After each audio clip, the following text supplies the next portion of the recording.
তাহলে চলুন আজকের আলোচনাটা শুরু করি। আমাদের হাতে আছে শব্দকোষ, জ্ঞান ও অভিধা থেকে কিছু শব্দ। আমরা আজ ৩০৫ নম্বর থেকে ২৭৬ পর্যন্ত যাব। লক্ষ্যটা হলো এই শব্দগুলোর অর্থ, ব্যবহার এগুলো একটু খুঁটিয়ে দেখা। ঠিক, একদম। আর শুধু অর্থ নয়, প্রতিটা শব্দের যে একটা নিজস্ব মেজাজ আছে সেটাও বোঝার চেষ্টা করব। চলুন তাহলে ৩০৫ নম্বর দিয়ে শুরু করা যাক। হ্যাঁ, ৩০৫ সেন্টিনিয়াল এর মানে তো আমরা জানি শতবার্ষিকী। যেমন ধরুন বলা যায় স্কুলটা তার সেন্টিনিয়াল পালন করছে। ঠিক। এটা মূলত কোনো বিশেষ ঘটনা বা ধরুন কোনো প্রতিষ্ঠান তার ১০০ বছর পূর্তিকে বোঝায়। একটা মাইলস্টোন উদযাপন আর কি। আচ্ছা, বেশ। এর পরেরটা হলো ৩০৪ বায়েনিয়াল, মানে দ্বিবার্ষিক। যদি বলি ওই সম্মেলনটা বায়েনিয়াল, তার মানে কি প্রতি ২ বছরে একবার হয়? হ্যাঁ, একদম তাই। প্রতি ২ বছরে একবার। তবে শুধু ঘটনা নয়, কিছু গাছপালাও কিন্তু বায়েনিয়াল হয়। ও, তাই নাকি? হ্যাঁ, যাদের জীবনচক্র শেষ হতে পুরো ২ বছর লেগে যায়। ইন্টারেস্টিং। আচ্ছা, ৩০৩ পেরেনিয়াল, বহু বর্ষজীবী বা চিরস্থায়ী। এই যে আমরা বলি পেরেনিয়াল প্রবলেম, এর মানে কি এটাই যে সমস্যাটা সহজে মেটে না? একদম। বহু বর্ষজীবী গাছ যেমন আছে, তেমনি এই শব্দটা দিয়ে এমন কিছুও বোঝায় যা অনেক দিন ধরে চলছে বা ধরুন বারবার ফিরে আসছে। সেটা কোনো সমস্যা হতে পারে, আবার কোনো আনন্দের অনুভূতিও হতে পারে। বাহ, বেশ গভীর তো।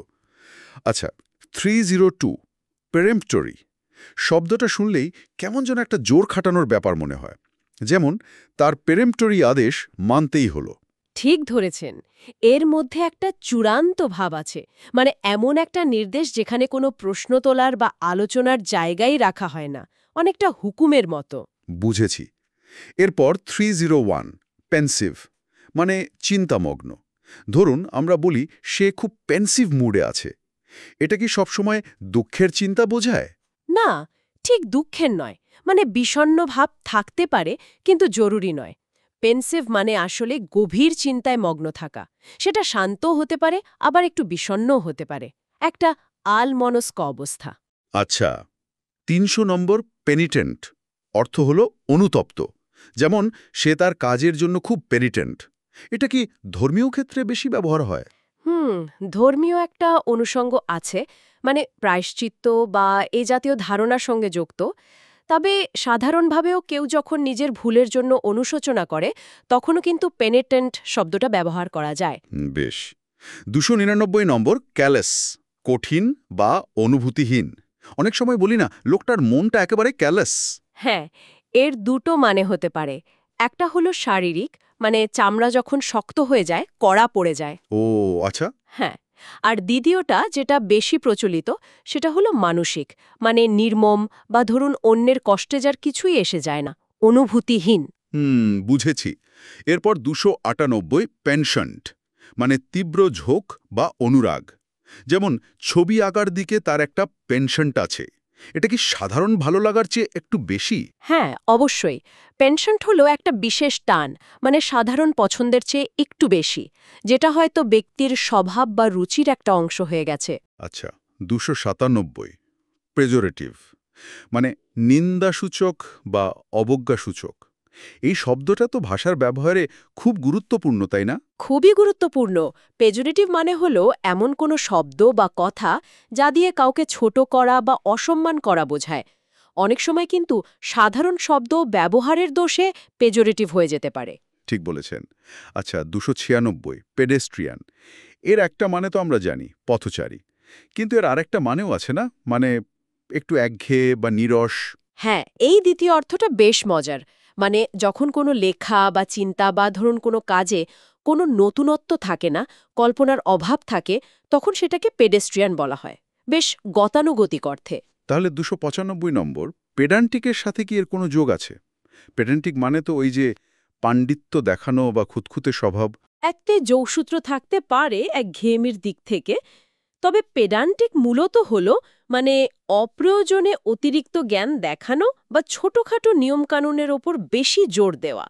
যিনি পাণ্ডিত্য জাহির করতে ভালোবাসেন বা ছোটখাটো ভুল নিয়ে বেশি বাড়াবাড়ি করেন, তাকে পেডান্টিক বলা যায়, এটা একটু নেতিবাচকভাবেই শোনায়। এরপর 294 হিডিয়াস, মানে ভয়াবহ, বিভৎস। যেমন দুর্ঘটনার দৃশ্যটা হিডিয়াস ছিল। এটা তো বেশ জোরালো একটা শব্দ, তাই না? হ্যাঁ, এটা সাধারণ খারাপ বা কুৎসিত থেকে অনেক বেশি তীব্র, মানে যা দেখলে ভয় লাগে বা চরম ঘৃণা হয়, সেটাই হিডিয়াস। আর 293 ফেকিডিলো, এটা শুনে তো মনে হচ্ছে বেশ হালকা কিছু, ছোটখাটো ভুল বা ত্রুটি। ঠিক তাই, পেখেডেলা হলো খুব সামান্য দোষ বা ছোটখাটো একটা নৈতিক ভুল, মানে গুরুতর কিছু নয়, লঘু পাপ বলা যেতে পারে আর কি। আচ্ছা, 292 পসিটি, মানে স্বল্পতা, অভাব। যেমন তথ্যের পসিটি গবেষণার কাজে বাধা দিচ্ছে। হ্যাঁ, পসিটি মানে কোনো কিছুর অভাব বা ঘাটতি, সেটা তথ্য হতে পারে, প্রমাণ, সম্পদ, যা কিছুরই অপর্যাপ্ততা বোঝাতে ব্যবহার করা যায়। ঠিক। 291 প্যাট্রিশিয়ান, অভিজাত, তার আচরণে একটা পেট্রিশিয়ান ভাব আছে। এটা কি শুধু বংশের আভিজাত্য বোঝায়? মূলত এর উৎস প্রাচীন রোমের অভিজাত শ্রেণী, তবে এখন এটা ব্যবহার হয় উচ্চ বংশীয় বোঝাতে বা ধরুন খুব মার্জিত রুচির অধিকারী বোঝাতে। তাই শুধু বংশ নয়, আচরণ বা রুচিও এর মধ্যে পড়ে। আর এর বিপরীত দিকে কি আমরা 290 নম্বর মেট্রিয়ার্কালকে রাখতে পারি, মানে মাতৃতান্ত্রিক?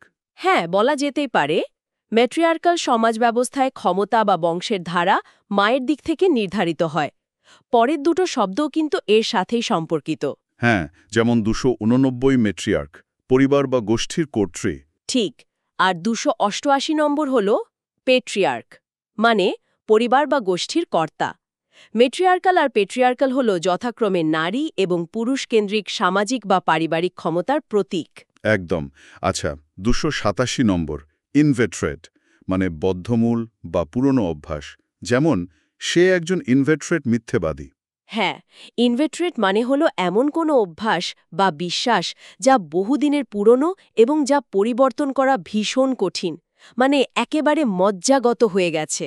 ও আচ্ছা, 286 নম্বর পেটেন্ট। এটা তো দুটো মানে আছে, তাই না? একটা হলো কোনো কিছুর সত্ত্ব বা অধিকার, হ্যাঁ, যেমন কোনো আবিষ্কারের পেটেন্ট নেওয়া। আর অন্য মানেটা হলো স্পষ্ট বা সহজে বোঝা যায় এমন। একদম, যেমন বলা যেতে পারে তার মুখের অভিব্যক্তিই ছিল তার আপত্তির পেটেন্ট প্রমাণ, মানে যা খুব স্পষ্ট, লুকানোর কিছু নেই। দুটো অর্থ কিন্তু বেশ আলাদা। ঠিক। 285 পার্টিসান, পক্ষপাত, দুষ্ট সমর্থক। বিশেষ করে রাজনীতিক আলোচনায় এই শব্দটা খুব শোনা যায়। হ্যাঁ, পার্টিসান বলতে বোঝায় কোনো নির্দিষ্ট দল, মত বা ব্যক্তির প্রতি অন্ধ বা যুক্তিহীন আনুগত্য। এখানে নিরপেক্ষতার অভাবটাই প্রধান। কিন্তু 284 নম্বর স্টঞ্চ, এর মানেও তো দৃঢ় সমর্থক বা বিশ্বস্ত। তাহলে এটার সাথে পার্টিসানের তফাৎটা কোথায়? ভালো প্রশ্ন। স্টঞ্চ শব্দটা সাধারণত ইতিবাচক অর্থে ব্যবহার হয়। এটা দিয়ে বোঝায় দৃঢ় বিশ্বাস, গভীর আনুগত্য বা সমর্থন, কিন্তু সেটা অগত্যা অন্ধ বা যুক্তিহীন নাও হতে পারে। যেমন, তিনি গণতন্ত্রের একজন স্টঞ্চ সমর্থক। এখানে একটা আদর্শের প্রতি নিষ্ঠা বোঝায়। ও আচ্ছা, পার্থক্যটা বেশ সূক্ষ্ম কিন্তু গুরুত্বপূর্ণ। এবার 283 প্যারাডাইম, মডেল বা ধারণাগত কাঠামো। বিজ্ঞানের জগতে প্যারাডাইম শিফট কথাটা তো খুব ব্যবহার হয়। ঠিক। প্যারাডাইম হল কোনো একটা সময়ে কোনো বিষয়ে চিন্তা করার বা গবেষণা করার স্বীকৃত মডেল বা কাঠামো। আর প্যারাডাইম শিফট মানে হল সেই মৌলিক কাঠামো বা ধারণার আমূল পরিবর্তন। হুম। আর 282 প্যানেসিয়া, মানে সর্বরোগহর ঔষধ বা সব সমস্যার ম্যাজিক সমাধান। এটা কি আদৌ সম্ভব? বাস্তবে তো কোনো প্যানেসিয়া নেই, তাই শব্দটা প্রায়শই একটু ব্যঙ্গার্থে বা রূপক অর্থে ব্যবহৃত হয়, যখন কোনো কিছুকে অবাস্তবভাবে সব সমস্যার সমাধান হিসেবে তুলে ধরা হয়। যেমন, অনেকেই হয়তো ভাবেন প্রযুক্তি সব সমস্যার প্যানেসিয়া। ঠিক। 281 পল্ট্রি, মানে তুচ্ছ বা নগণ্য। যেমন এত খাটাখাটনির পর সে পেল একটা পল্ট্রি মাইনে। হ্যাঁ, পল্ট্রি মানে পরিমাণে বা গুরুত্বে এতটাই কম যা প্রায় উপেক্ষার যোগ্য। অনেক সময় এর ব্যবহারে একটু অবজ্ঞাও প্রকাশ পায়। আচ্ছা, 280 প্যালিয়েট, উপশম করা, তীব্রতা কমানো। কিন্তু এটা কি সম্পূর্ণ নিরাময় বোঝায়? না, একদমই না। প্যালিয়েট মানে হলো কষ্ট বা রোগের লক্ষণগুলো কমানো, কিন্তু মূল কারণটা দূর করা নয়। যেমন ব্যথানাশক ওষুধ ব্যথাটা প্যালিয়েট করে, কিন্তু রোগের চিকিৎসা করে না। বুঝেছি। 279 পেইনস্টেকিং মানে খুব যত্ন নিয়ে অনেক খেটে করা, যেমন একটা পেইনস্টেকিং রিসার্চ ওয়ার্ক। ঠিক। পেইনস্টেকিং মানে হলো কোনো কাজে চরম যত্ন, মনোযোগ এবং শ্রম দেওয়া হয়েছে।